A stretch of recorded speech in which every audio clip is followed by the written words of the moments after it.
got the original background going for today. Yeah. And Yeah. we're You're ready really- to go. Really flaunting your creative juices on that one. I know it was, took hours of deliberation and thought and pros and cons lists. Well, real quick, let's just brainstorm some other good ideas for maybe like a Mini Cooper next to a Hummer or something. Oh, that'd be way better. That'd be way better. Or like- how about an Aston Martin next to a Mustang? That's good too. That's too good. That's gonna make us look bad though. I don't know. I like Mustangs. I don't know. Yeah, but an Aston Martin, I can't think of it. Yeah, but for generally, They're just speaking. very different cars. What about like tea next to a Budweiser or something like that? Well, but they've got more. You've seen the map, haven't you? There's a picture that I've seen online. It's like a pin of all the pubs within the UK, and their entire country just looks like it's these red dots. Oh, I can imagine that. I can imagine The pub? that. Gonna go get a pint at the pub? It's probably not how they actually talk, but Someone does in England talk like that. what is some really good British beer though? I'm trying to think. They like their shit warm. I know that. Do they really? I don't know about warm, but like room temperature. Room temp? No, I don't know any English beer. Ain't nothing better than an ice cold beer. Is that what British people drink? Is I mean, mostly beer is their go-to. I don't actually know. That's hilarious. Good question. That's a good question. I see. I found the Whiskey? British Beer Company, but this almost looks like Applebee's if they were doing a like a British theme restaurant. This is the Outback hilarious. Steakhouse of British restaurants, the British Beer Company. There's no way that's legit. Oh, it's in Massachusetts. Anyway, Yeah, interesting. I do think maybe Americans, we might be a little bit more snobbish about our beer. I feel like we probably have the most microbrews. We have to. I think to be so. the biggest country with the most different I know. microbrews. I mean, a lot of those European countries, Belgium, Germany, these countries that are known for or Czech Republic that are known for their beer, they stick to these old ass rules on what 4 ingredients, please. That on is what all we makes need. on what makes a beer. So they're strict. They set these rules themselves. I guess they don't have to follow them, but these rules that they set for themselves stop them from making all these flavor infused IPAs like we do over here. Right. Yeah, this is my coffee cheesecake cherry stout. Yeah, that is no longer beer. Right. Yeah, This is a dessert in a glass. That is not a beer. Oh man, our accents are terrible. That's okay. We're not paid accent actors here, Jared. We're just No. just here for fun. No, here you for, did me dirty. You shits did and me gigs. dirty. That's all right. I always laugh at that. Do you know what that's from? No, what is that That's from? Daniel Kaluuya. They did the I think like the Golden Globes or something virtually, and it went off terribly. And he was trying to talk, but he was on mute. And they're like, oh, it looks like Daniel Kaluuya's having some technical difficulties. And as she's saying this, and they're about to move on, you hear him. He comes back online, and you hear him go, "You did me dirty. You did me dirty." That's hilarious. You muted me. I wanted to say something, and you did me dirty. So now every now and again, I just say that to myself. You did me dirty. That's hilarious. And then Lewis Hamilton was just watching. He's like, "Don't worry, mate. Stay positive." Stay positive. You're doing positive things in the world. Right. Do you want the song, bro? Let's do it. Why not? Let's do Johnny it. Song, bro. This isn't the national anthem or the British anthem, but that's okay. Which are quite similar. Yeah. Well, no, actually, the British anthem, though, Jared, is basically "My Country 'Tis of Thee." Yeah, I know. That's what I'm saying. They're quite Yeah. similar. I only realized that when I started watching Formula One, and whenever Lewis Hamilton wins every race, so I'm like, why do they keep playing the American national Right. anthem? Then I realized we're the ones that copped the melody from them. Well, no. But their so song's all about like the God Save national the Queen anthem, and stuff. Well, but the national anthem is different than "My Country 'Tis of Thee." That's a completely different melody. Oh yeah, well I'm thinking of the national anthem. That's the one I'm thinking of. Right. But But still, I mean, it is basically the Is same the song. national We just anthem- copped the lyrics. Is the national anthem? No, the other way. Not the lyrics. We made our own lyrics. Exactly. Is the national anthem the same thing as the Star Spangled Banner? Correct. Okay. That would be our national. And then the other one I said was "My Country 'Tis of Thee" is just a generic patriotic song. Yep. Okay. That they for some reason made me sing when I was in like I don't know not middle school, primary school. All right, now I'm gonna play the theme song. Podcast of Liberty. Of thee I sing. I don't remember words. My country 'tis of thee, sweet land of liberty. Let freedom. I don't think that's it. That's what I was gonna say, but I don't think that's it. Land where the chicken's fried. And you and I. Is that the Weird Al version? Probably. That's the untranslatable version. Hello and welcome to the Untranslatable podcast. We are here today to talk about the similarities and differences of our British brothers and sisters. And also I want to talk about, I was just curious, what do the Brits think of us Americans? Because we are definitely a quirky bunch over here in the U.S. And so today this episode will be filled with tons of cringy British accents that are absolutely horrendous and terrible. We're also going to talk about some of the ways that we might be similar, whether that be government, whether that be food and culture, whether that be music as well. And it's going to be a fun episode today. And so without further ado, I could not do this without my amazing co-host and my good buddy, Jared. What's going on, Jared? What's up, player? How's it going? What's up, player? G'day, mate. That's more Australian, isn't it? Yeah, I think that's fully Australian.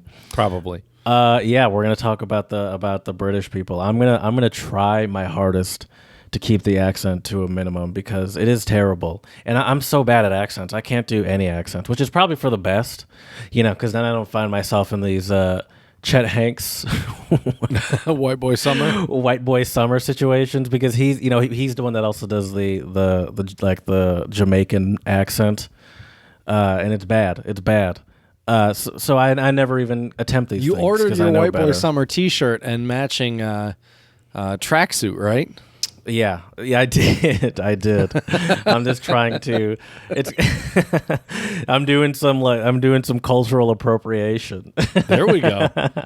And I'm like, oh, just because I'm black, I can't enjoy a white boy summer. That's racist. Yeah, you're the racist. Okay, listen, I could be part of the white boy summer. What would be like some other things? So you get your white boy summer tracksuit and your T-shirt, the Oakley sunglasses with like Oakleys. the orange tint on them, Yep. with the colorful tint. maybe a pickup truck. Yeah, maybe. and then the pickup truck will certainly have like a monster sticker, probably a "Don't Tread on Me" flag sticker. It's got to be the truck's probably lifted a couple inches, right? If it's a Chevy, there's a Calvin peeing on a Ford. If it's a Ford, there's a Calvin peeing on a Chevy. Whoever designed that bumper sticker deserves an A+. That's for sure. That person must be like a proper multimillionaire too. Oh, for sure. Just has the biggest ranch in Oklahoma in the middle of nowhere. What do you do for a living? I make bumper stickers. He's got just a whole bunch of pickup trucks in his driveway, all with various stickers. I guess he has to be pretty brand specific though. You can't have just every sort of brand with the other. You got to stick to it. You could, of course, you could. You could. He probably would because business people really don't actually care. Right. So he's just like, listen, I got a Ford peeing on a Chevy. I got a Chevy peeing on a GMC. That doesn't even make any sense. I got a Mercedes Benz peeing on a Toyota. I got everything Anything peeing you on want. everything. I got a lot of cars because I'm a millionaire, and all of them are peeing on something. That's right. I'll tell you that much. I don't even know what we're talking Oakley's about. pickup truck. Oh, right. Maybe some dip. Yeah, yeah, that's probably Fat good. lip. That's probably Maybe a little good. horseshoe. Probably some sort of like hat where the brim is folded. Oh, you way gotta too have much. the fishing hook on the brim of the hat as well. I've never heard of that one. That That's seems a like a Dexter. real country move right there. Yep. They just wear that like fashionably when they go to the mall or to a restaurant. I don't know who made it famous, but I just remember seeing Larry the Cable Guy Rock one, and then a lot of other dudes at my high He's school not even would wear real, them. by the way. You know that. Right. Well, yeah, that's not even the way he really talks. He's a normal person. Not that Right. people like that aren't normal, just to be fair. People like him, like his character, do exist. That's something that's different between the U.S. and England's fashion sense, for sure. No kidding. That being said, I wouldn't say that the English fashion sense is better. I'm not saying that by any means. I'm just saying they're different. Yeah, to each their own, that's for sure. Hey, weren't you saying that you had some AMA questions? I want to hear some more of these AMA questions. If there are any good ones, I did. I did have some good AMA questions. How many questions can these people keep coming with? They never run out of questions. Well, so I've impressive. been trying to steer the conversation in certain directions. So I try to have yes, it's an AMA, but I also tell the students, I say, ask me questions about X, Y, and Z, I see. because it's whatever their chapter is in the textbook for that week. So this past week we were talking about describing people, places, and things, Jared. So nouns. Yes. So and adjectives as well. You're describing a person. They're talkative. They're a creative. person, place, or thing is a noun. That's why. Right. That's why I said that. Yes. I see what you're saying. yeah. But you're not talking. You're talking about the description, not the the noun. Well, both. I mean, we're doing a little Okay. bit of both. All right. But anyways, so So I you try teach to English. You're not teaching because before you were teaching people how to teach English. Correct. Okay, but now you're just teaching English. Well, now I'm teaching a class on second language acquisition, which is the field of study of how we learn foreign languages. And then the other class I'm teaching is a speaking and listening class. Okay. And so for this AMA, I tried to steer the conversation more towards some of the different verbs that were also in the chapter. So some of those verbs were prefer, decide, dislike, love. I have this one student that always asks me like deep philosophical questions, and this week I knew when that verb was like in the verb bank or the word bank, I guess. I knew what is that love? basically that was one of the question my student asked me was like how can you show your love to someone if they don't respond? And I was like, uh-oh. I was like, sounds like somebody's been maybe leaving this poor lady on red. Yeah. Yeah. Take the hint, I think. But I just told her that if you love somebody, there has to be some, what's the right word? Reciprocity? That's a word, right? Reciprocity? Yeah, but I don't think that's the right word. That is certainly a word. Well, but I mean, you need, if you're texting somebody or calling somebody, they should hit you back. Reciprocation. The quality, a state of being reciprocal, mutual depend. Okay, I guess you're right. Reciprocity. Mm-hmm. I've obviously heard the word, but I never really knew what it meant. Right. So so I just told that student, Jeez. If they're not responding to you, then and you still don't think these AMAs are a bad idea? Now that you're giving dating advice now. No. Okay. I mean, it's there. I get them to speak English. We have conversations through these questions. And a lot of times, a lot of the questions are related to what we're doing in the chapter. The ones we talk about are kind of the crazy ones, the ones that, I definitely don't expect. Right. So another one of mine was, which was a funny one, was if you could be a superhero, it was decide. Which superhero would you decide to be? And so I had to think about it for a minute, and I was like, well, I mean, in a way, Batman is just a rich guy that knows martial arts. Like, does he really have any super?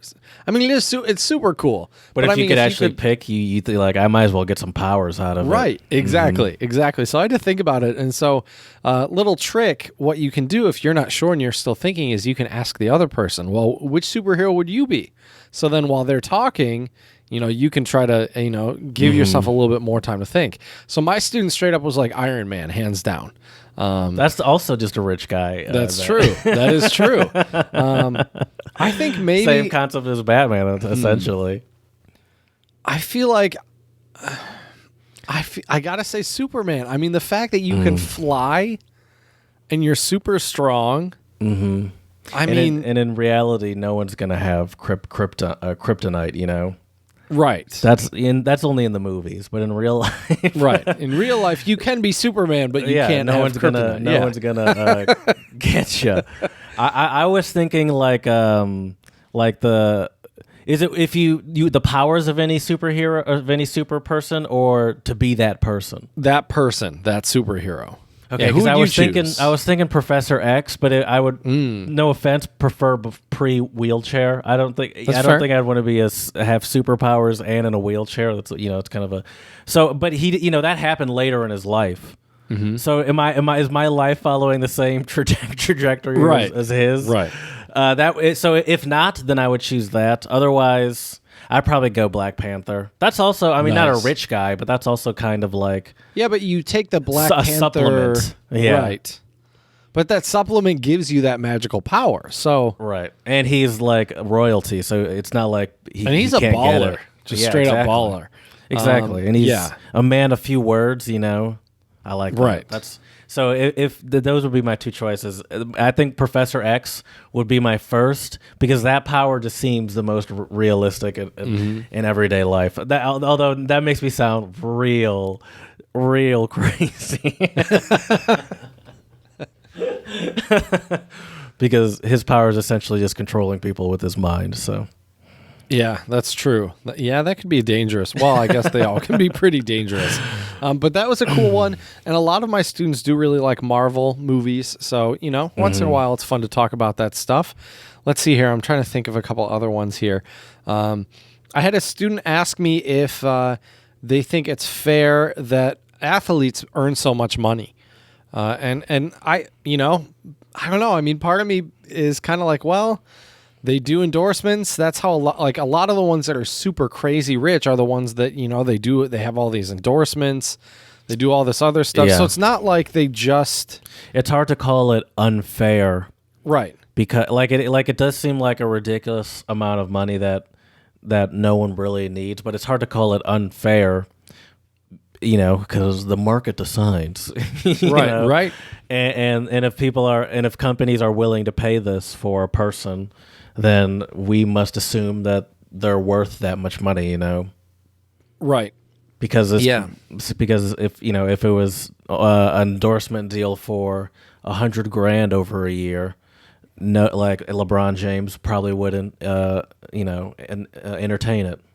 Right, exactly. And the other thing is too is that with some of these athletes, some of them do give back, and some of them have done some pretty significant things. So it's not like they're all just these greedy. Yeah, but I would say most. Would you say most don't? Would that be Probably. fair to say? That's probably fair to say. You're right. That's true. But yeah, that was just there's an some that certainly interesting. do. Yeah, because I know professional athletes in China, like they have an NBA over there, and They call it NBA, probably the CNBA. I'm not sure what they call it. Chinese National Basketball Association. Yeah, probably Okay. something like that. But I don't Not think they're CBA, Chinese Basketball Association. probably CBA. Probably. I'm not sure. I never went to any games. There was a team actually in Jinan though. Do you remember what they were called? No, I don't. Nope. Okay. Nope. But because I mean, basketball is pretty huge over there. But I don't know if I don't think athletes over there. I think they still make a pretty comfortable living, but I don't think it's to the level of our athletes. The main league is the CBA, the Chinese Basketball Association. So I just pulled that out of my butt. Nice. There you go. Nice. So that was a good one. Another question I had a student ask me was, where are you going to travel to this summer? And I was like, interesting, because they're students, so they're thinking about summer vacation is coming up eventually, and so Traverse I thought about City. it, and I'm like, well, that's more hopefully in the next 2 or 3 weeks once my stuff starts coming in. Oh, But- they mean for white boy summer. Where are you going? Yeah, well, yeah, for I sure. see. Where are you spending your white boy summer? Was That's the question. right. That's right. But it's interesting, though, because that led to a discussion kind of talking about road trips and travel. And we had talked about in the previous lesson, like which mode of transportation is better for which purpose, right? So when is it better to drive a car versus go, with a train, travel by plane, all that fun stuff. It was funny. I was surprised. A lot of my students were actually team road trip, which surprised me. And that actually leads me to kind of an interesting story I want to talk about today, Jared. So in China, what the term they use for kind of your generic like grandma like grandma is they generally call them auntie. And so this is the headline. This is from the New York Times. It's a great story here, Jared. A Chinese auntie went on a solo road trip. Now she's become a feminist icon. So this is from the New York Times. And here we go, Jared. Tired of the housework and an unhappy marriage, a 56-year-old woman has been on a 6-month jaunt across China that has challenged deep-rooted gender norms. And so listen to this. So Sumin is a 56-year-old retiree from Henan province in central China. And she bought a, let's see here, I think it's a VW Golf that she somehow got, Jared, for about $300. Damn. So what year is it? What is it? How new can you see the car? Here, let me just send you the article. Okay. I would guess, I mean, it doesn't look super old. I would guess $300 is a steal.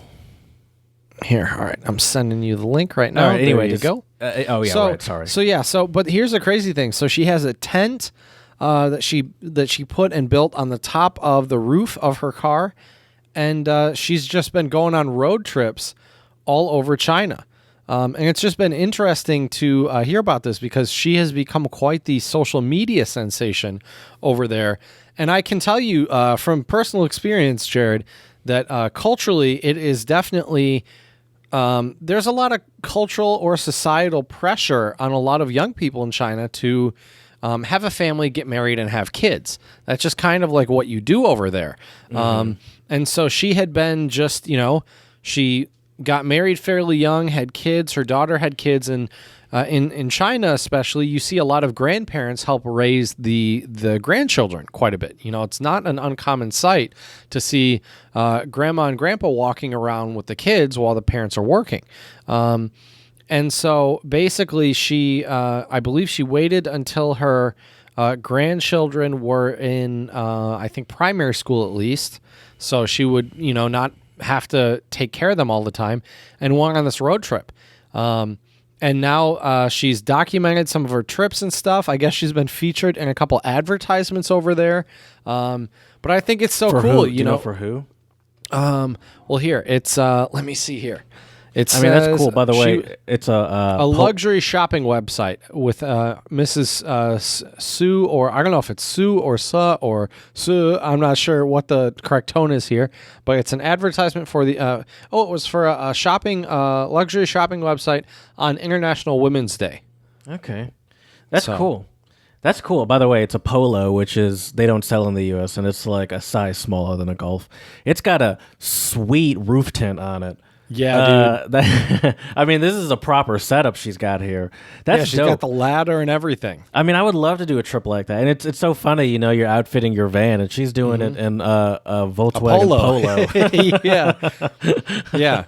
Well, it makes sense. Although that roof too. tent is pretty big. That thing is pretty intense. Yeah, but it's still not a ton of space. And I do want to get like bathrooms and stuff. Right. Well, over there, they have a lot of public restrooms in different places. So I think you could, unless you're just in really rural areas, I'm pretty sure you can probably find something. But I've also been thinking about putting a roof rack on my van, though. I don't think I'd do a tent like that. But it's pretty sweet. It's really cool. And a lot of Americans, I think, don't realize how gigantic China is. So the fact that she's like basically driving all over and around China, it's pretty cool. It would be kind of like the equivalent, really, of if your mom or my mom decided, you know what, we're going to just go on a year-long road trip all over the U.S. Yeah. But shout out to her, for trying something new. Getting out there, seeing more of her own country, which I can fully appreciate. I want to do one of the this reasons someday. why I got the maybe van. Maybe not in China, but in the U.S. or something. This is something I a Euro strive road to trip do. would be amazing. That would be cool too, for sure. That'd be The only sweet. thing about the Euro road trip is I feel like it would be so much more expensive because you're renting a car, you know. If I do it here in the US, I could use my own car. Right. And so I feel like it would be harder, but a Euro road trip would be fun. That was one of the trips I was considering for my Euro trip last year that got cut off by the pandemic. Speaking of Europe, I just got a message from a good friend of mine who's a doctor over in Germany, and he mentioned that looks like the cases are going up again, and they're going back down, doing lockdowns again. Yeah, for sure, dude. And unfortunately, he was saying one of the main reasons is because Germany just hasn't bought as many vaccines as the UK and the US. Apparently, both UK and US, we've bought a lot of vaccines. Yeah, well, that's definitely something that we both do very well is buy stuff and hoard. That's true. That is true. Well, Jared. Well, anyways, first of all, big shout out though. Did I already say that? Big shout out to Mrs. Suh? You did, yeah. And right. I agree. I respect it, and I want to do a trip like that around my country someday. For sure. Well, Jared, I think you know what time it is by chance. Oh, I do. Let me tap my watch. Hold on. It's not getting going. There we go. There we go. It is time for some untranslatables, which are idioms, proverbs, sayings, axioms that don't always translate to English on a one-to-one basis. And we are your tried and true, professionally certified, 10,000 hours, untranslatable experts here to decipher them for you. And would you like to get us started today, Jared? I have an untranslatable game for us if you'd like to play. Ooh, you can of say course. No, but I thought it would be fitting. So this is from BuzzFeed, if you've ever heard of it. Probably not. I'm just kidding. And it is, we can play, like, I don't know the answers either, so we can play this together. Let's do it. And it is... It's a quiz on British words? If Americans, if you get 15 out of 15 on this weird British terms quiz, you deserve dual citizenship. Ooh, let's get these double passports, Jared. Okay. Let's do this. Although Britain's not in the EU anymore, so that's not going to help us get jobs in the EU now. Oh yeah, that's true. We can go to Ireland or something. That's true. All right, let's get into it. Let's hear these questions. Americans call them French fries. The British call them chips. True or false? Yeah. Chips. They're all true or false. Okay, that's true. Americans call it cotton candy. The British call candy it floss. Oh really? Wow, I did candy not floss, know that. mate. I did not Pretty know sure that. It's candy floss. Yeah. Yeah, I think you're so. right. You're right. Okay. In Australia, Ooh, what do Aussies. What do you think they call cotton candy in Australia? Kendo. No, I don't know. I have no idea. I have no idea. Mate, you got the kendo. Flossy kendo. Fairy floss. Okay. Oh, that makes sense. Okay. Americans call it a clothespin. The British call it a bobby pin. No. Oh no, that's a different. Okay. I think that's the hair thing. You're thinking of the yeah, hair I think thing. you're right. They call it a nipper. True or false? Probably true. I don't know. I don't know either. I'm gonna go true. Go true. Sure. False. The British we already lost do our have a different citizenship. name for it though. They generally call it a clothes peg. Interesting. A clothes peg. Which is not that. Which I don't think we say in the U.S., but would not be that foreign to a U.S. ear. Right. I think you could figure that out. Oh, wait. Yeah. Nipper is not even it, actually. I was going to say that would Right. sound weird, but that's not even what they would say. So. Right. I know this one. On a car, Americans call it the hood. The British call it the... Oh, I always get this one confused with the trunk. Because they call the trunk the boot, right? And the hood is the... I do know this one. Granted, the answer's in front of me. I know it's true. Let me put it that way. The hood is the starts with a B as well. The bonnet. the bonnet. Yes. Yeah. You got it. You got it. That is true. It is a bonnet. And a bonnet is another thing in the U.S. in American English, right? Isn't Yeah, a bonnet hair like bonnet. a hat? It's or like a hair bonnet. Yeah. that some people sleep in at night to not Right. mess up their hair. Americans call it a pacifier. The British call it a. Do you know what they call it? A binky? I don't know if it's a binky. I think that's what they called it in Rugrats. Here they say dummy. I don't think it's a dummy though. I think that's false. But I do. Dummy. Do you think Mommy, it's a I forgot dummy? my dummy. I have no idea. I don't think it's dummy. Okay, let's say no. Binky, then. I'm fairly certain is Rugrats. Okay, probably could be. That's what happens when you're. Oh, a 90s it is true. Kid, They Jared. do call it a dummy. Okay. A Binky. That's hilarious. Americans call them flip flops. Wait, Americans call them flip flops. Excuse me. Flip flops. Americans call them flip flops. The British call them. Do you know what they call them? Is it not thongs? Or is Do that they what call them that? Or is that what they call them in like France or something? I'm not sure. But they say flats. Flats is a different kind of shoe. Yeah, flats is a whole different kind of Yeah, shoe. okay, well, I'm going to say my false. That is false. The Okay. British also call them flip-flops. Flip Oh, flop. but sometimes thongs. Oh, interesting. There you go. You got your thongs. Shout out to Jay Money over here. On ice cream, Americans call them sprinkles. The British call them Oh, I have no idea. hundreds and thousands. I've never heard that before. Hey, I'd like an ice cream cone with hundreds of thousands. Maybe hundreds and thousands. Maybe just because they're so small, so there's a lot of them. I'm going to say that's false, though. It's a lot of sprinkles, Any though. input? That is Let's a go lot. with false. Let's go with false. I don't think they're being literal. It's true. Oh, Seems like a mouthful. Do you want more? Do you want more hundreds and thousands on your fro-yo? Anyway, that does seem like a real. Do you know what they call them in? No, I'm not even gonna go there. Americans call them mints. The British call them. Do you know what the British call mints? no idea. They say here jezzies. Is that true? That's what I we have have to no decide. idea. These are true and false. Jezzies. Have you got? Hey, mate, have you got any jezzies? Let's say yeah, maybe. All right, that's false. They call them mints too. Oh, of course they do. Jezzy sort of sounds like something that they would say, right? Although I do know Jezza is a nickname for Jeremy. Is it? I know that from Top Gear. The main guy was Jeremy Clarkson, and they'd always call him Jezza. Americans call it cookie. The British call it a biscuit. That's true. True. Yep, that's true. Americans say counterclockwise. The British say anti-clockwise. That's true. I think that's true. Yeah, I know that from Formula One. Nice. Americans say someone, because I remember hearing it the first time, and I'm like, did he just say anti-clockwise? Anti-clockwise. And I was like, I guess that's what they say.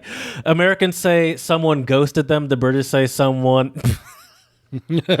pulled a Henry VIII. Excuse me, a Henry VII. He's the one that killed his wife, right? Henry VII? I don't know what Henry VII did. I don't know what Henry VIII did. I don't know what any of the Henrys did. Just the fact that that's so funny, it's probably false, but I just kind of want to say it's true. I'm going to say it's probably false, too. Let's go with false. All right. It is what false. Okay. They just said they made that one up. The British people don't say that. Americans say make out. Right. The British say snog. That's true. Is that really true? Yeah, that is true. You fancy a little snog? They say here you already knew that if you read the Harry Potter books. I didn't really read the Harry Potter books, but I have watched British TV shows. What kind of TV shows are you watching? Some snogging going on. A little snog. I know you only watch G-rated content. Yes, sir.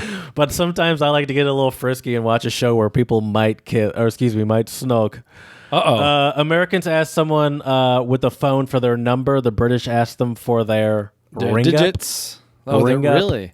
No, that's true or false. These are all That's true. I'm going to say false. That is false. Okay. Americans call it butter dish. The British call it cream crockery. What's a butter dish? A butter dish. It's a butter dish? It's a dish for your butter. Oh, I see. There's A no way dish? they call it a cream crockery. I don't think so. That's hilarious That's if false. they do.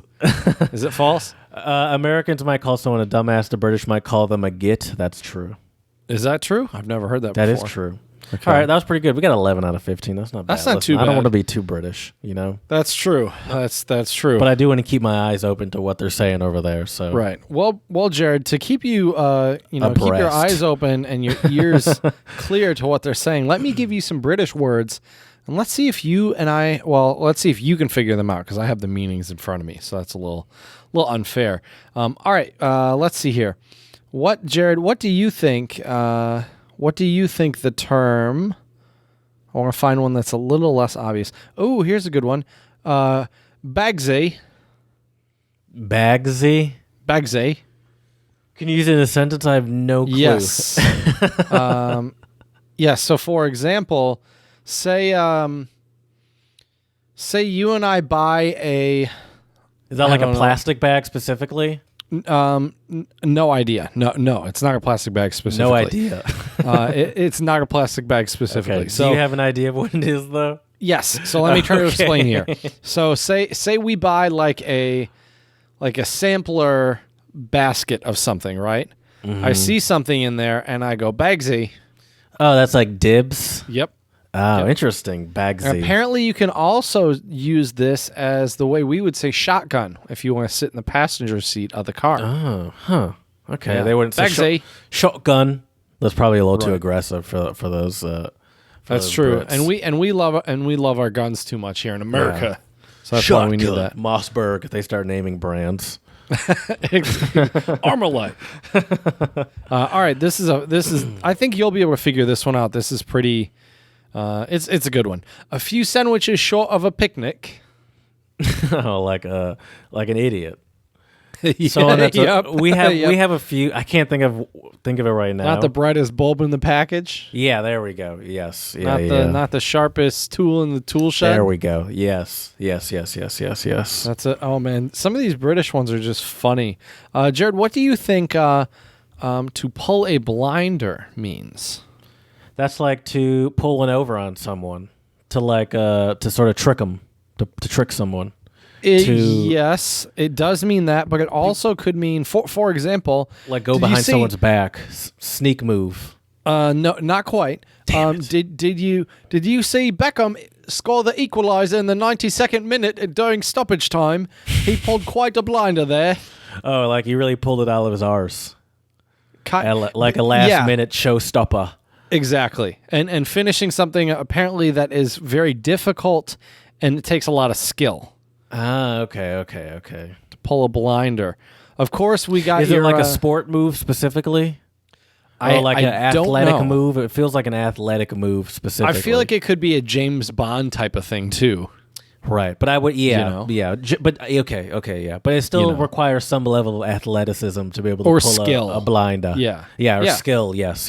Like I think if you MacGyver something, if you create some like weird maybe thing like diffusing a bomb as it clicks to zero. right, exactly.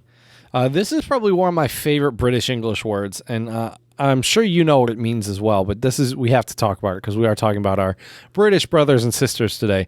The word cheeky. Oh yeah, that's got a lot of usage over there. What sort of like- does it actually mean, though? I mean, you're right. It has so many different It's sort uses. of like, are you pulling one over on me? Are you trying to trick me? But it's also like, are you are you trying to like flirt with me? Like trying to like, you're trying cheeky to bastard. Yeah, are you being cheeky? Well, yeah, so here's the definition from independent.co.uk. Cheeky, an act which could be deemed as impolite or shameless, but for some reason comes across as funny or endearing to others, Yeah. would be described as cheeky. Like a Joe's kind of like a children are shady, so cheeky. like a They shady tied- flirt move. Right, or this one. Joe's children are so cheeky, they tied my shoelaces together last week. I don't know why that's so funny to me. Clangor. Say that again. Clangor. Clangor, like prison. No. He's in the clanger. You dropped a clangor there. Some coins. You drop some money. It would Oh, be like, like a good insult or something. You really dropped a real clanger on him. well, it would be like if you dropped a really good insult and then that insult might have been a little too far. Is that what it means? It means That's it's an hilarious. indiscreet mistake or blunder. Dude, I've definitely been there before. You think you're making a joke, and it's like, Oh, yeah. okay, that's not as funny as I thought it was gonna. Right. Here's a British English phrase you might not want to use if you're traveling on a plane in the near future. Cost a bomb. Is that like it make a huge mistake or something? Nope. It cost a bomb. Oh, it cost a bomb. I see. It's just super expensive. Yep, exactly. Okay. Exactly. Oh, cream crackered. Is that like someone that's super white? That sounds like something that one of my like family members would say about a white person. This cream cracking muff. Well, I mean, you can certainly say that about the British people. It does Exactly. It does relate to the word knacker, or to be knackered. Oh, to be tired or exhausted. Yes. Cream Yeah, cracket is just like to be exhausted as well. I'm Yep. cream cracket. Yep. I mean, see. when Like, us just white people get wasted. tired, Jared, we get cream crackered. That's just what happens. That's just, it's part of the, comes with the territory. Let's see here. I'm surprised, though, Jared, by how many of these British words because I have 88 in front of me, and a bunch of them we use actually enough to the point where most Americans, I think, would kind of know what that means. Yeah, I don't think our slang is that drastically different. That's going to be my hot take. Right? Yeah, I would agree. I mean, Here's a obviously funny we one, have though, different Jared. words, but I don't think it's to the point where, for the most part, we can still understand them. Is essentially what I'm getting at. Right. Well, this one's a funny one, Jared. I mean, I think this illustrates your example here. Miffed. What does miffed mean? Oh, yeah, it's like pissed or something. Yeah, that sounds angry. like something that they would say in like a early 2000s Disney TV movie or something. Right. Exactly. Like Luck of the Irish. Remember that one? Oh, for sure. For Brink. sure. Back in the day. I can imagine them saying. Right. So miffed, dude. Exactly. Bro, don't be so miffed, man. Exactly. Here, I'll give you one final British one for today. What do you think, Jared, is a pea souper? That's just like a Debbie Downer. No, that's a good guess. Okay. It has to. Let me paint the scene for you. You're watching a sports. Your favorite. Who plays in London? Arsenal, right? And Chelsea, right? Aren't Sure. they both in London? Sure. Say they're having a derby, but you got your typical London. It's kind of cold and damp out. What do you tend to see, Jared? If it might be cold and damp. Fog. There we go. What's the phrase again? Pea souper. Oh, that means it's foggy out? Is pea soup thick- foggy or something? I guess. Maybe it looks like fog. It's a thick fog, often with a yellow or black tinge, caused actually by air pollution. The idiom was used to describe the thick, choking smog that settled over London, caused by lots of people burning fossil fuels in a close vicinity. So there you go. That's It's a pea perfect souper out there. That's a perfect segue, because one of the things on my list of differences between the British and the U.S. is in Americans, excuse me, or United Statesians. We're not supposed to say Americans. Is that us United Statesians have a much better cuisine than the British people, and pea soup is a perfect example of that. Yeah. I mean, the only food I can even English- think of in terms of British stuff is fish and chips. Yeah, And that just seems like average at best, My I agree with you. I mean, first of all, fish and I agree with you. You're not a big fish person, but as far as fish goes, fish and chips is pretty harmless because it's just fried. You know what I think of is English breakfast. And to me, an English breakfast is a weird assortment. First of all, there's It's like beans, right? these black patties that I don't even know what they are. I pulled up a picture just so I can go through it. There are baked beans, like Bush's baked beans. I don't think they eat Bush's specifically. That's the one with the golden retriever. They have one or two fried eggs over easy. A slice of tomato. It's not a slice of tomato, Chad. That's being disingenuous. They cut a damn tomato in half and just roast it up. It's just a tomato cut in half. And then there's just a section of some mushrooms. Yep. And then they have their not Sausage and bacon.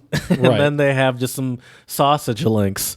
And then they also do the toast as well with like some jam and butter, And to me, it's not appealing. First of all, I still don't know what those. Do you see those black little circles? Yeah, The I have hell no are idea those what things? those are. Keeps you regular. I have no idea. I have no idea. I'm looking at. It looks like some sort of like vegetable thing: sausage, back bacon, eggs, tomatoes, mushrooms, toast, beans. I guess Right. there's some sort of bean. That's going to be my guess. Like A bean patty or something, maybe? I have no idea. That's what I'm going to guess, because for the life of me, I'm looking at the cook the sausages and the flip. I'm going through and I still can't. tell what the hell these are. I'm going to go with some sort of bean patty or something. Right. I'm going to tell you what confuses me about this breakfast. The beans, the bean patties, the tomato chopped in half is a weird one too. I'm going to be honest with you.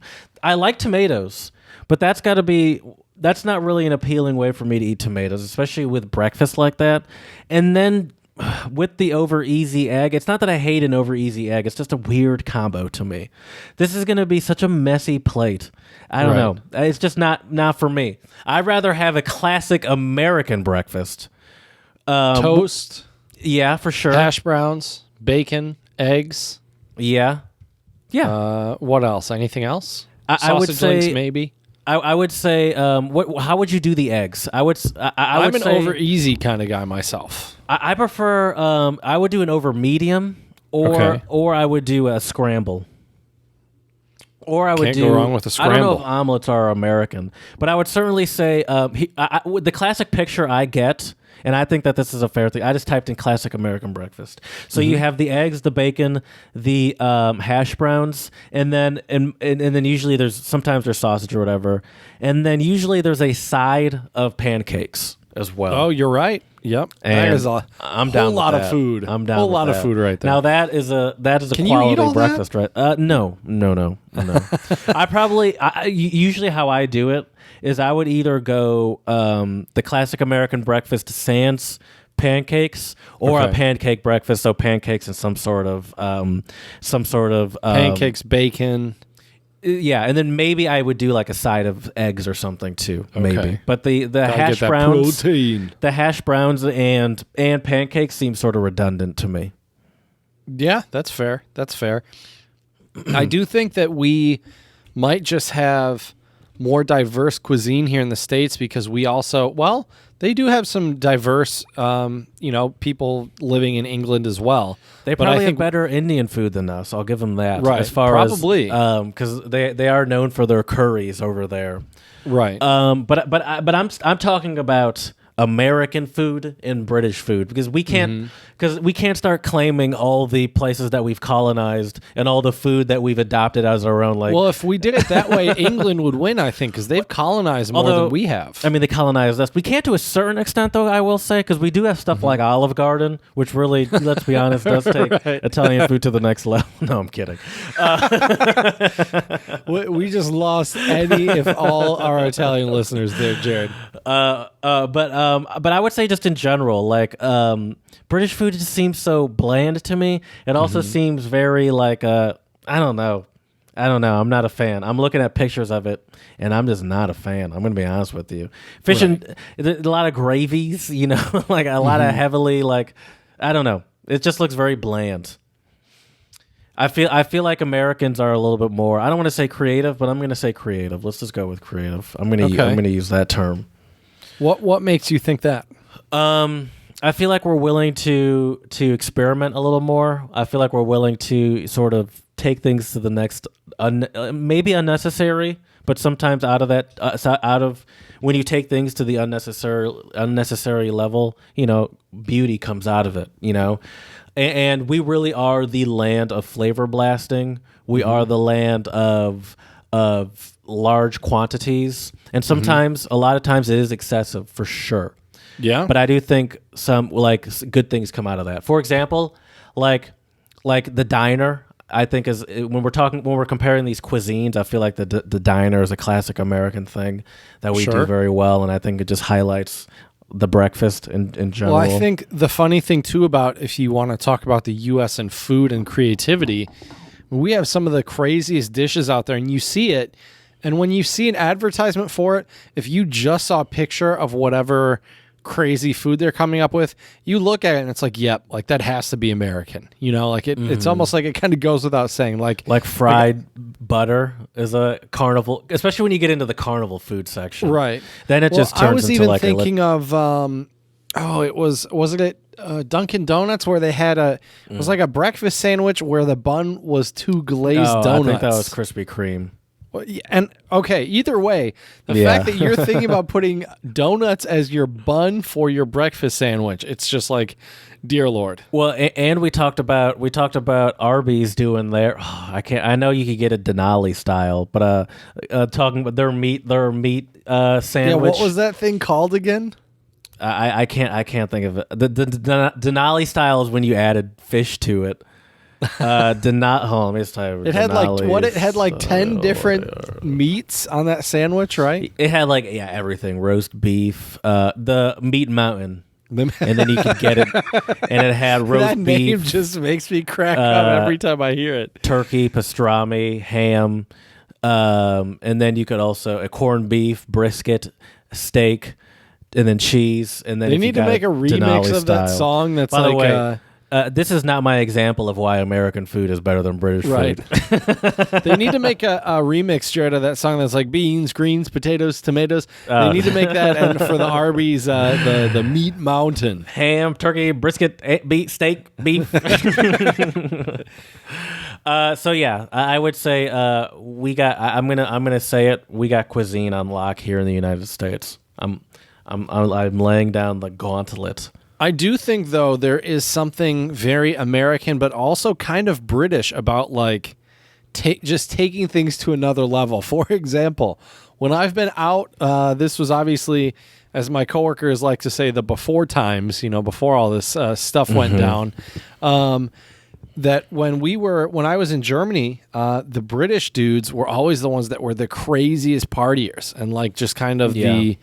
More boisterous, more loud than even Americans. It does seem like it does seem like we have that in common. If you're going to be in some sort of location that's, say, not the United States or not England, and you find someone significantly louder than everyone there, there's a good chance that it's either going to be a American or a British person or an Australian person for that matter. Yep. I think the only difference is which hemisphere you're on, because I think if you're like in Mexico, you're probably more likely to see some loud Americans. Yeah. If you're in like Prague, Bali. it's for sure going to be Brits.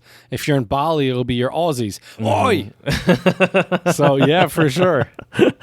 Yeah, we are always the loudest people. And we do also, we both, I can't speak, a lot of countries are like this, but I do feel like we are both known for just taking, like drinking to the next level, Yep. Because even like, I remember partying even like, in general. even like in the Czech Republic, they were known to just drink consistently, but you never got like this, like, let's like rip beers kind of vibe, Right. It was more just like, we never stop. But it wasn't like this sort of like oh, let's like do a pitcher race or something like that. And I do feel like we certainly do know how to take our partying just like to the extreme level. That Right. I think that's just it. You mentioned it a second ago. It's just that taking things to the extreme seems And to a be lot of the Brits something that we're I good at. have met, Jared, they know how to drink. Yeah, I'd believe it. Mm-hmm. Yeah. They certainly do have that reputation. Yeah, without a doubt. Well, I think that's culturally how both of our cultures, we tend to use alcohol to socialize. Are there any other cultures you can think of that are known for just excessive drinking? There's the stereotypes Australia. are like Russians. Oh yeah, Russians. That's true. They say the Poles as well, Polish people. Okay, I did not know that. I guess it's Czechs not per surprising. capita drink, I think, the most beer in Europe, or they did. Yeah. Okay. But once again, I think But they it's- maybe drink the most beer per capita, but it's not the same They don't way. get like a party vibe. Like that. Exactly. Yeah. And it's right. Yeah. It's just not. We are known for our drinking in excess. The Czechs, Right.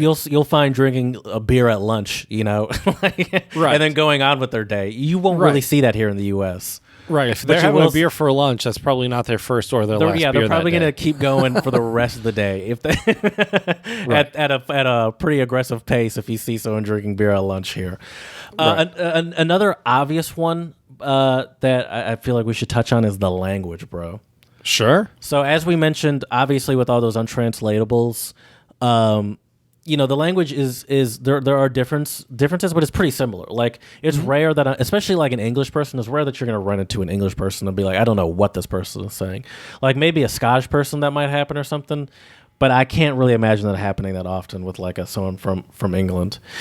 Something that always kind of makes me cringe a little bit these days, and I see it a lot because my boss is Italian. Is complimenting someone for their accent, or being like, "I love your accent," or "Your accent is beautiful." That kind of makes me cringe a little bit.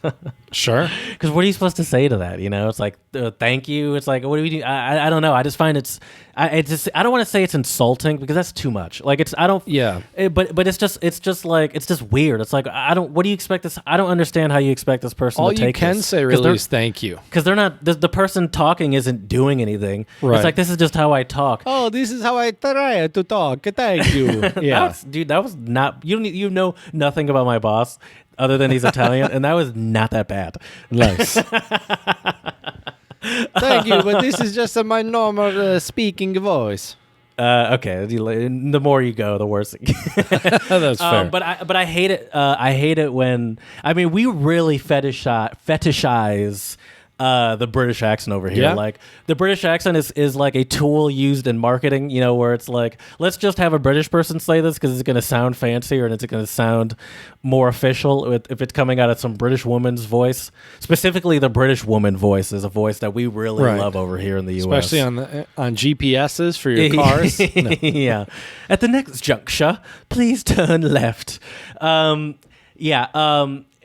But I feel like, have you ever been complimented by a British person on your accent? Nope. Yeah, I don't. Of course not. I don't think that's reciprocated. I don't think there's a lot of reciprocity there. There we go. Right. That's the word I was trying to say. It's a tricky word. I wouldn't say that they necessarily find our accent to be gross or anything. But our accents just don't sound as elegant. Right. I just don't feel like they're fetishizing our accents. Like, are they using our accent dude. First, that's such a stupid stereotype. Have you ever heard your parents say that? Like, hey, dude. Like that's. But I wonder if, like, are British people ever using like American accents in their commercials to sort of. That would be hilarious.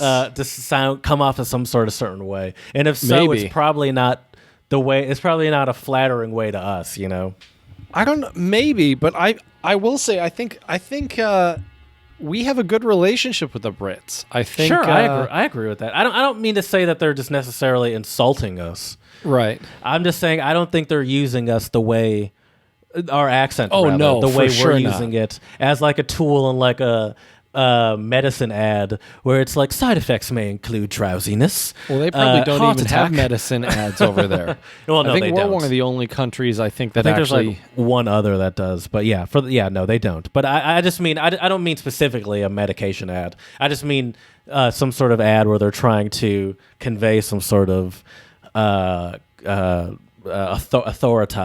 Authority.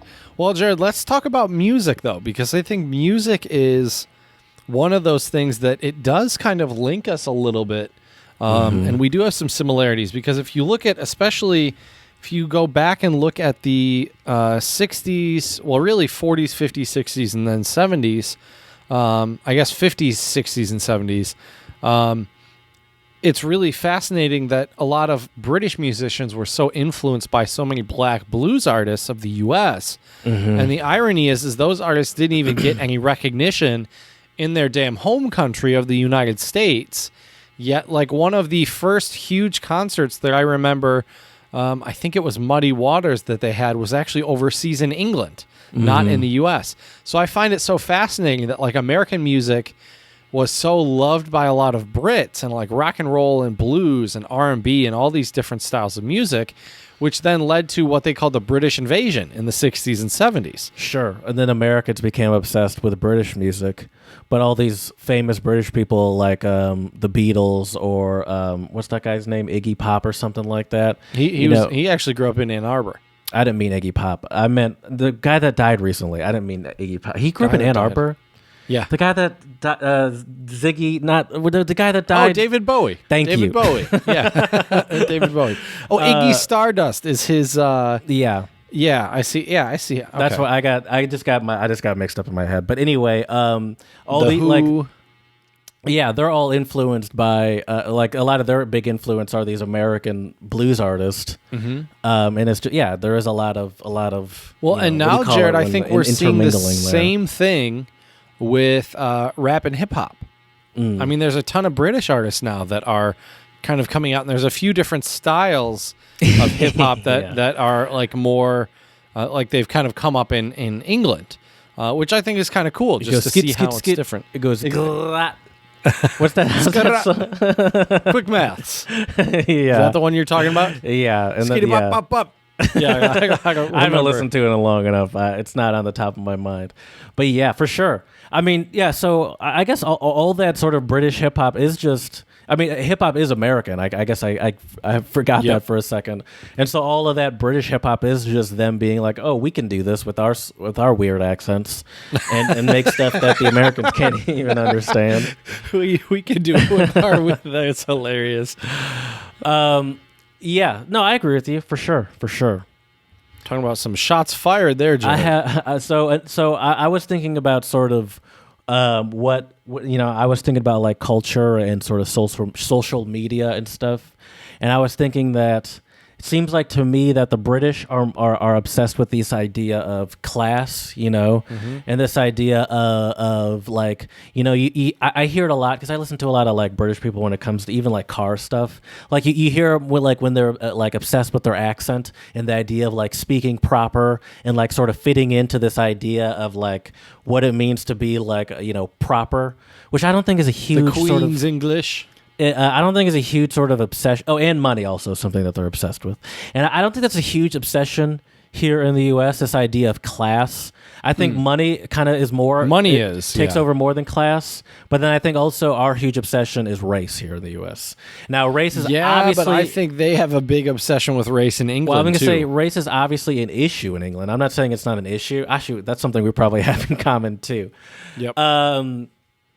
I actually heard something just the other day. I was listening to a podcast, and there was these, and this guy, he's American, but he has his parents are Jamaican, and he has British family and stuff like that. And they came onto the podcast, and they were talking about like racism in England versus the U.S. because they were talking about how people's response to the when Oprah interviewed Meghan Markle and the Prince or whatever.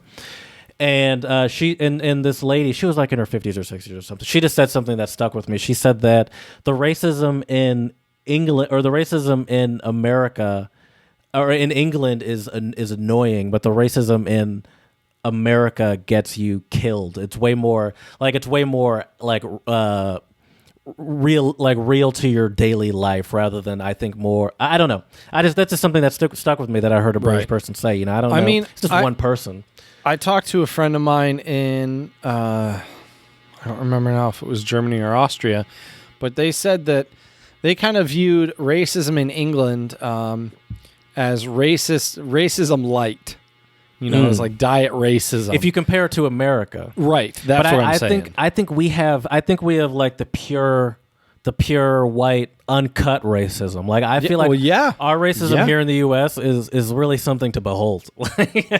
Well, I mean, if you just look at the we KKK, have the crown jewel of racism here in the U.S. Right, exactly. Well, if you look at the KKK, and if you look at how if you take a dive down that rabbit hole, it's Proud terrifying. Boys, the 3%ers. I mean, there are a whole bunch of various there are other ones that I can't think of that I just hear on social media and stuff. There's a whole but I mean, even more than just that, just the way that is like built into our laws, and I mean, it's essentially how our country is even able to make it as far as it did was essentially based off of slavery and racism and all that stuff. Right. Granted, that's clearly something we do have in common with England. I'm not trying to discount their racism because we got it from them.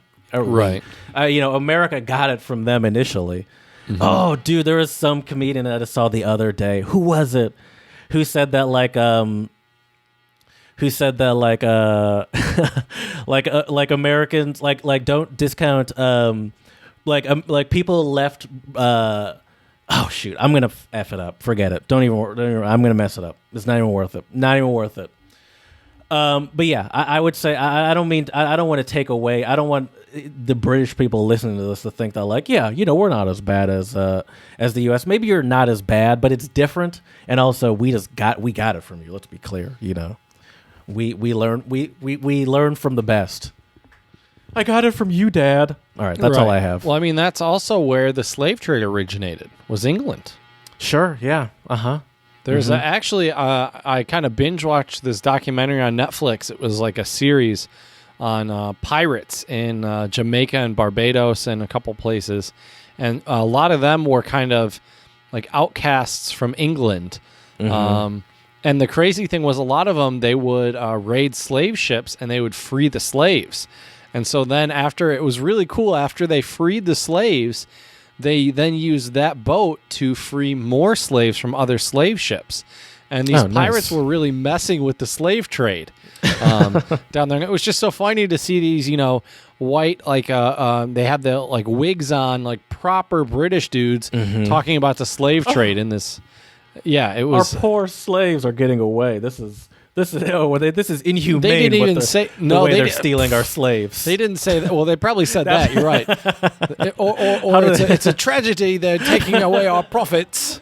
Is more like what they said. But I do think how that dare that's they take people from us? Right. I feel like that is a very British and American thing, though. Is this? Well, maybe not. I think most cultures, I guess, there's this idea of colonization and just wealth and capital and all that stuff. In pop culture today and social media today, a very popular insult towards white people, British American, is colonizer, which I think actually came from, it's not came from, but it sort of was popularized from Black Panther when the little sister or whatever called one of the white dudes a colonizer. Right. And now it's sort of a popular sort of jab at white people when you see them doing some cringeworthy cultural appropriation or something like that. You'll call them a colonizer. Right. And that is certainly, it's obviously a British thing, but the Americans sort of have their own way of doing it, especially now through war and stuff. I mean, we're not sort of claiming these places as our own, but we just have set up shop in various countries for decades at this point. Nice. In this idea, did you? You can always tell when someone's not listening. I just said we set up shop in countries for decades, claiming that we're helping them, and Chad's like, nice. Sorry, that is not nice. No, I wasn't listening. You got me, Jared. Sorry, because I wouldn't have called you out for not listening, but it seems weird to just go on after I just talk about how we're inflicting wars, and you just say nice, and I'm like, I feel like I have to comment on that. No, that's only fair. That's only fair. Yeah, I don't think that's nice. So thank you for actually calling me out on that. One thing I do want to talk about too, because I thought this might be kind of fun, would be some everyday life similarities and differences, because we've been talking about some pretty heavy, deep stuff. Maybe we can lighten it a bit with some of this here. So here are just some random things, Jared, that these are some things I didn't even think about. So if you go to the U.S. and you go to the bathroom or you go to a sink in the U.S., Jared, what do you usually see at the sink? Do you see one or two knobs at the sink? Two? One. One. Yeah. Whereas in England, they tend to have a hot water and a cold. One of those ones where you just lift it and then go from side to side. Yep. Oh, so they have... I feel like the two knob situation is more old school. Mm-hmm. Yeah, I think we do have that maybe. I imagine, not that the one knob situation is complicated, but I imagine two knobs is simpler because you just have a hose going to each knob rather than them going into the same one in some sort of mixed situation. I don't know how it works, clearly. Right. But I do know if you have two knobs, Wizardry, Jared. There's probably two hoses going to each knob. So here's another one that's kind of funny. In the U.S., the toilet knob to flush is usually attached to the back of the toilet, whereas in the UK, it's actually attached to the wall. Do they have a chain that they pull? That's what I picture. Some countries have that. And when I was in China, there were a couple bathrooms that had that chain. In the UK, they say it's on the wall. Yeah, it's attached to the wall, inches away from the toilet seat. How does that? I don't even understand how that works. I think when you're done, you get up and you flush it. So no. Oh, I get it. Do they mean like they have in Back Europe, on the wall, where it's like one of those little plastic push thingies? Yeah, exactly. Right, okay, where it has like the shit push and the pee push. Is that what is that what it has? Yeah. Which, by the way, I don't know why we don't adopt that more in the United States here. My parents have that at their place, but it's not common. Right. But it seems so simple. Yet Yeah, so that's true. That is overlooked. true. What else, Chad? Yeah, just a button to push. Let's see here. Jared, explain to me, what is a twin bed in the United States? A twin bed is a bed usually for a child, like a starter bed for a child. Starter bed, nice. Well, yeah, I would say once you move up from a crib, you probably just start with a twin bed and keep that going, I guess. I don't know. I don't have kids. So a twin It's a bed small is just bed. a bed smaller than, It's essentially small the bed. smallest bed you can get. Whereas in the UK, a twin bed means two different beds. Whereas in the US, a double bed means two different beds to sleep two people. In the What do you UK, mean two a different double beds? like if you book a room with a double bed. Oh, you mean in hotel terms? I see. Right. So Like a twin bed, beds in a hotel terms in the U.S. would mean a twin size bed. beds. Yeah. But twin beds in England would mean you're getting two beds. Two beds, exactly. Oh, so Exactly. interesting. Okay, they call a twin bed a double bed? Yes. Oh, okay. All right. In the U.S., it is common for us to say, "You know what I'm saying." In England, they say, "You know what I mean." Oh. In it, you know what I mean. This is an interesting one. This is from futuretravel.com. The UK, they're talking about immigrant populations. The US has a large Hispanic population. The UK has a large Middle Eastern population. So I guess two countries with very large. I live in Michigan, so I can't relate to this. Yeah, we have a ton of exactly. That's true. This is this broad American statement that you made. Oh, here's a good one though too, Jared. The water. The differences in water. In the U.S., we tend to drink still water, or water without carbonation or bubbles, Kohlensäure, if you will.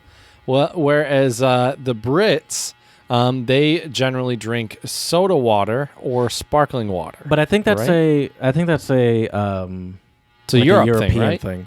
Also, Right. because in Europe in general, unless you're in Austria, that's at least there may be other countries too. But unless you're in Austria, in general, people don't drink tap water. Right. And so the idea of drinking tap water in most European countries, once again, Austria is different. Right. That's true. They are proud of their water. But in most countries, the idea of drinking out of tap water is not really. They don't. It's like they don't do that. Jared. So what do I mean if I say your pants are off and we're in England? Oh yeah, I've made that mistake before. Pants means underwear, not. They would say trousers or jeans. Trousers are off. Yeah. Yep. And trousers are what your aunt or your grandma would say to you. Right. Put your trousers on. We're going to church. Right. So we call the U.S. Postal Service USPS. What do they call the UK Postal Service, Jared? Do you know? UKPS. The Royal Mail. Oh, of course. Of course. The Royal Mail. And they wear those big hats to deliver with the little, And they wear, of course. And I think they deliver with powdered wigs on horses, if I'm not mistaken. Well, yeah, it has to be royal. There's some trumpets, do-do-do-do. Of course. The Royal Mail is being delivered. Exactly. I watched, Bridgerton, and this whole thing is that there's a, someone that has a publication that sort of tells all the gossip about the city called Lady Whistledown. And I could imagine everyone being like, Lady Whistledown's monthly publication has arrived. Squeak, squeaky. Sorry, go ahead.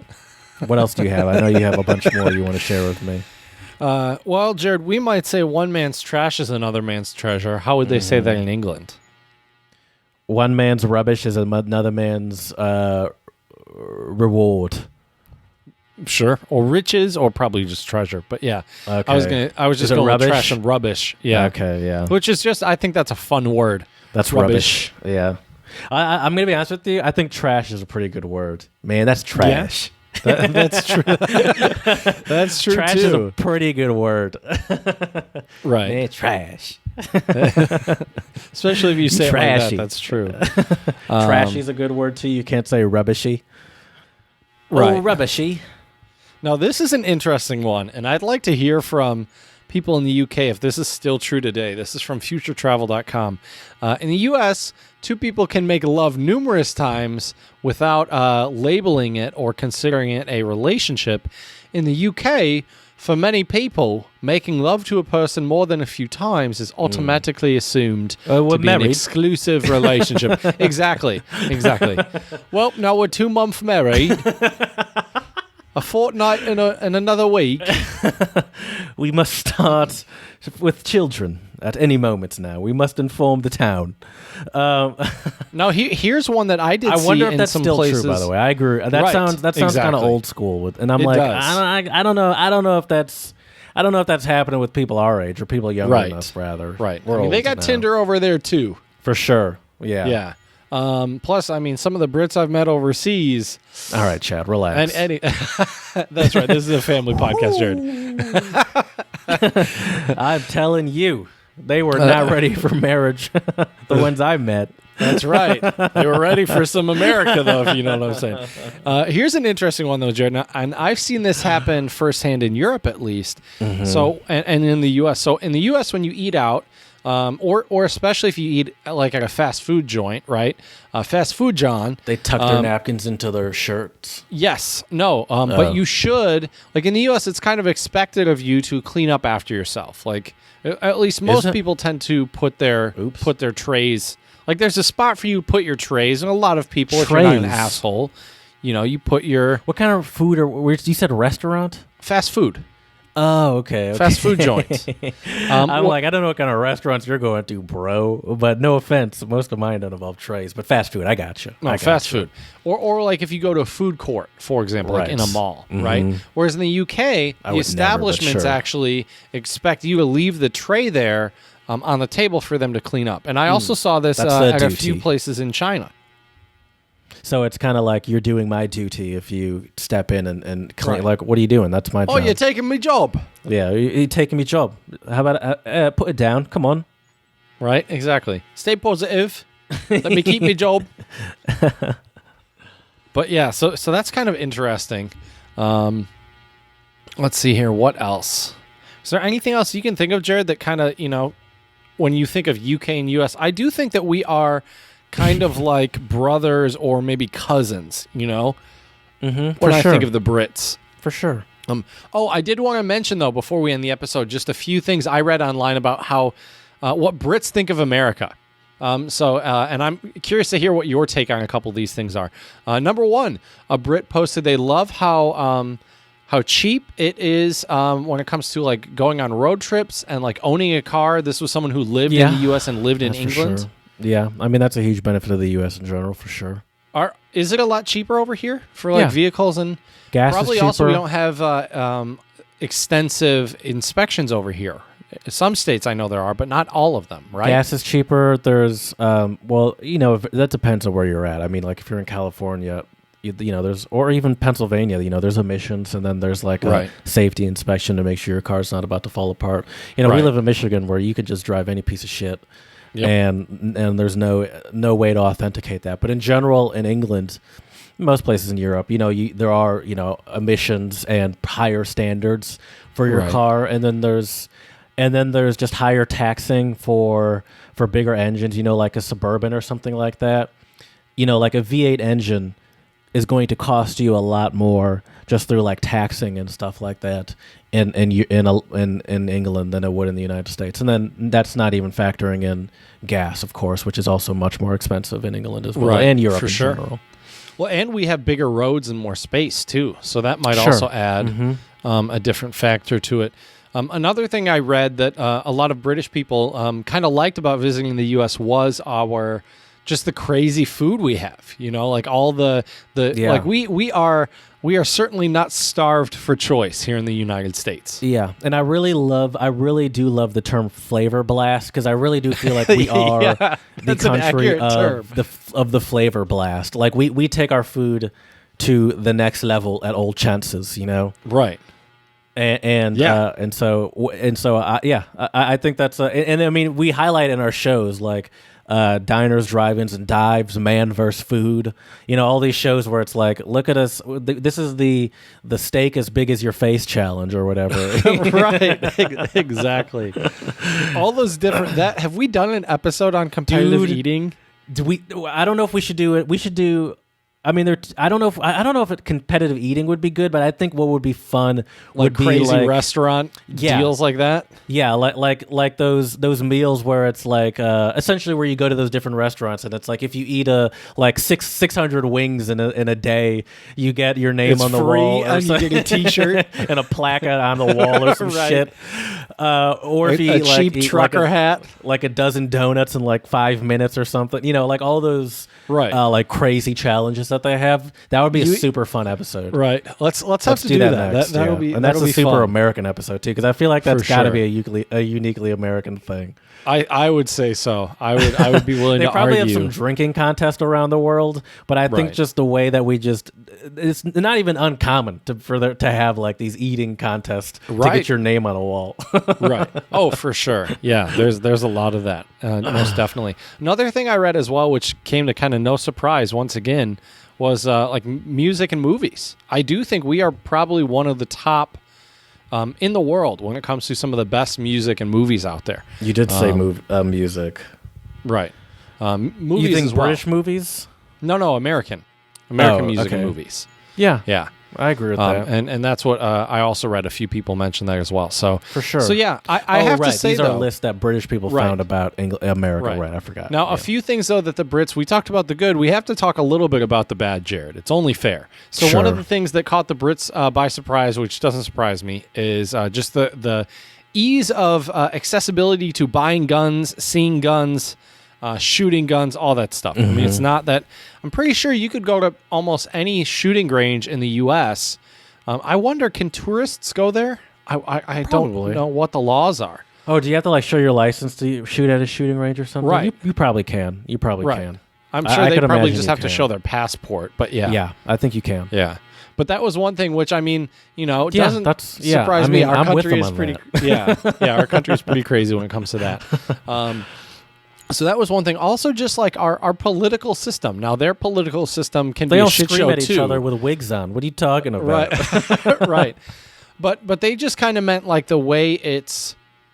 I guess I will say this. I mean, politics in the U.S. are kind of like professional sporting events almost. Like just the way the fanfare is and all that and the shit. strategy behind it too. Because we're really at a point, especially when you look at the Republicans in a lot of states, like Georgia, for example, where like the only way they can really win is by these like sort of tactics and laws that they put in place that some don't even make any sense, or like these weird gerrymandering where they cut out very specific areas, and they're just continuing to. There was just a law put into place a couple of weeks ago where they just continue to strengthen these voter suppression laws to the point where there are a whole bunch of rules, but one of them is you can't even give someone like food or drink if they're standing in line. Yeah, that's a bunch of bullshit. I saw some of these really funny tweets about that. And some of these lines are another example of how, our system's rigged. Some of these lines are hours and hours long, and only in very specific neighborhoods. Like I've never been in that.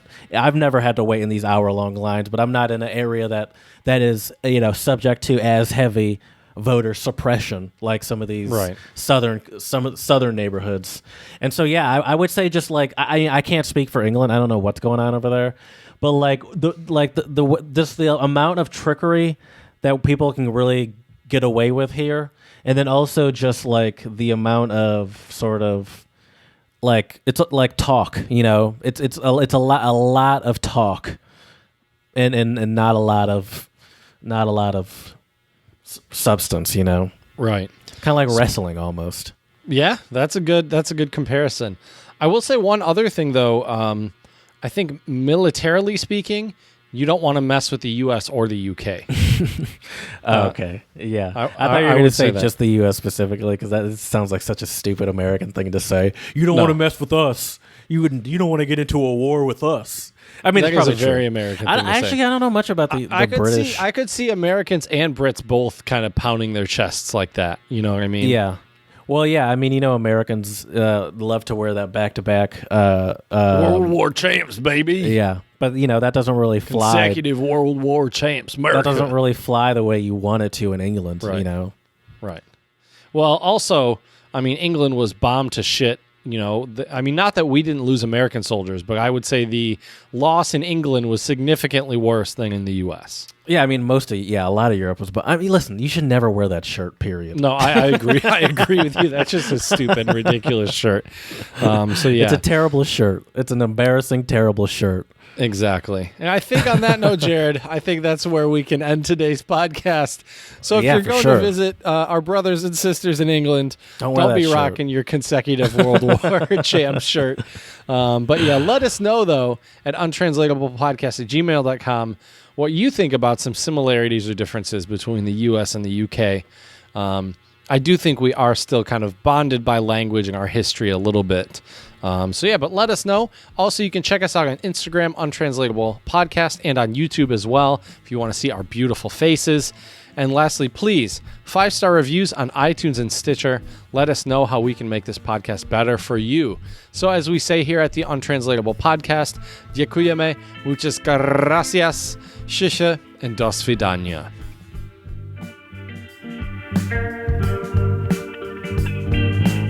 Should have had some cool, catchy British slang slogan or something. Oh, yeah. Don't forget to not be too few sandwiches to bring to the picnic. I don't know. I have no idea. Drop your lolly and flip your swag. Your flip-flop. I can't even. Drop your lolly and flip your tallywag. I don't know. I'm listening to. I've been watching Arrested. Have you watched Arrested Development before? No. I've been rewatching Arrested Development. And there's a whole part of season 3 where they're going up against these British people. Going up, it's a comedy. They're not fighting, but it's essentially about crime. So they're trying. Mm-hmm. So but there's just a whole lot of confusion. Apparently, they claim that the word "pussy" is a compliment. So there's a part where this one girl that Michael has a crush on is like, "Oh, Michael, you're such a," and they bleep the word, and Michael's like, "What?" That's hilarious. And then also, obviously, they made a joke about the fact that what they call cigarettes over there. Ooh, can't be saying that word. Yeah, I don't even want to say it. Can't be saying that word, Jared. You're going to be getting us canceled. But yeah, it's British English is something else. I have a couple students, dude, who love British English, and I shit you not, they have a British accent. But they're Chinese students, right? They learn British English, right? Well, they learn kind of a weird mixture. It really depends on your school and your teacher. Because I think they understand the value of learning both. Okay, they seem very strategic with it. That sounds very strategic. Yeah, where it's like, listen, this has nothing to do with, like, this is all about what's the right move here, right? Language-wise, and both of them have their pros and cons. Is it true that if you're in Hong Kong, I shouldn't say the H word, if you're in Hong Kong, they speak British English though? I think so. Yeah. Okay. Generally, from my understanding, people in Hong Kong speak pretty good English. Same That's with what Taiwan, I've heard too. from what I've heard. Yep. Yeah. So. Yeah, I heard that too. Yeah, China, not so much though. Mainland China, most people don't speak very much of any English. Yeah, I remember I had a Taiwanese friend when I lived in Germany, Martin Shi. I mean, his English was flawless. He didn't have a British accent though, unfortunately. But it's a bummer. But his English was flawless. Probably still is. I don't know why I'm saying was. Right. He forgot all his English one morning. Shit. He just wakes up. I wouldn't say my German was ever flawless, but it's certainly a lot worse than it used to be.